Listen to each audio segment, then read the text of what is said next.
On va s'intéresser à notre rubrique du lundi. Comment ça marche aujourd'hui? On s'intéresse aux intestins. C'est vrai que le système digestif est composé de plusieurs organes, l'estomac, le foie, le fameux intestin, le pancréas. Chacun joue un rôle très précis dans la digestion et l'absorption des médicaments. Marcel Ichou, comment ça marche? Qu'est-ce que c'est les intestins?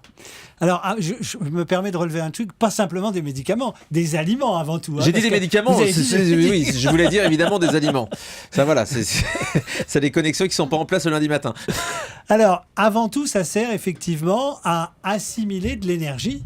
Alors, quand on mange, on ne pense pas qu'on assimile de l'énergie, mais en fait, c'est ce qu'on fait. Nous, on pense plutôt au foie gras et à toutes les victuailles du jour de l'an ou de la Noël. Oui, à se faire plaisir. Mais il y a une vraie... Mais derrière, vous voyez, à ce qu'on appelle la physiologie, c'est-à-dire vous cassez des aliments pour en prendre les derniers nutriments. Vous connaissez les glucides, les protides, les lipides et toutes les composés chimiques, le magnésium, le potassium, le fer. En fait, la digestion sert à ça. Et pour ça, elle fait un trajet qui commence déjà dans la bouche, avec des glandes qui sont les glandes salivaires, vous savez, qui commencent déjà à assimiler, à transformer, à casser les molécules. Puis ça progresse dans l'estomac où ça séjourne un peu. Donc là, on est encore au niveau de l'estomac. Et puis après l'estomac, on est dans ce qu'on appelle l'intestin grêle, qui est long de 6 à 7 mètres. Enfin, il y a des gens qui ont des longueurs d'intestin. Impressionnant quand même. 7 mètres on a dans le ventre. Oui, 7 mètres, vous savez, c'est les boyaux. En fait, quand on ouvre un poulet, ce sont les boyaux qui servent à augmenter la surface d'échange. C'est pour ça qu'il y a beaucoup de... Oui, on voit souvent sur les schémas médicaux, c'est cette espèce d'organe, on va dire, qui a une forme en S comme ça, qui descend. Complètement enroulé, voilà. Et qui est extrêmement grand pour pouvoir assimiler au maximum. C'est pour augmenter la surface d'échange entre la paroi des intestins et la lumière de l'intestin pour que les aliments puissent être ingérés. Alors, pourquoi ? Parce qu'après, ça passe dans le sang et ça vient alimenter l'ensemble de vos organes. C'est à cet endroit-là que les aliments se transforment Alors ça se transforme progressivement et c'est là que ça alimente l'organisme.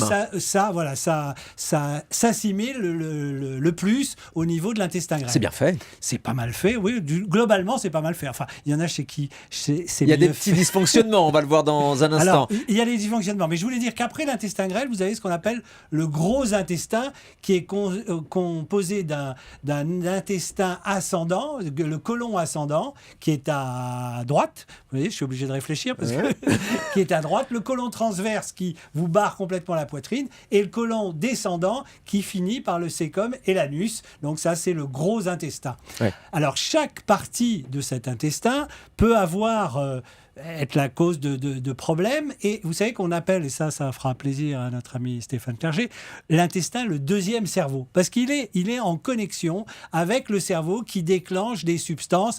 Et vous savez tous que quand on a des émotions importantes, eh bien, ça peut déclencher une diarrhée, des maux de ventre, des maux d'estomac. Donc, c'est vraiment un organe qui réagit énormément à vos émotions. C'est incroyable. Et quand on a mal au ventre, c'est à cet endroit-là qu'on a mal? Alors, quand on a mal au ventre, effectivement, ça peut être dans les intestins. Alors, ça peut être dans l'estomac, dans les intestins ou dans le côlon. Et c'est le siège de pas mal de pathologies. On ne peut pas faire cette chronique sans évoquer le cancer du côlon. C'est là, vous savez, où on fait les coloscopies pour voir si vous n'avez pas de polypes. C'est-à-dire, dans le gros intestin, vous pouvez avoir plusieurs types de lésions. Soit des lésions qui sont des espèces de végétation qu'on appelle des polypes et qui peuvent se transformer en cancer. Pour se transformer en cancer, ça met 5 à 10 ans. D'où l'intérêt de faire à partir de 50 ans régulièrement des coloscopies pour aller vérifier si tout est en place, si vous n'avez pas de polype et si vous en avez un, de le prélever pour voir à quel stade il est. Et quand on enlève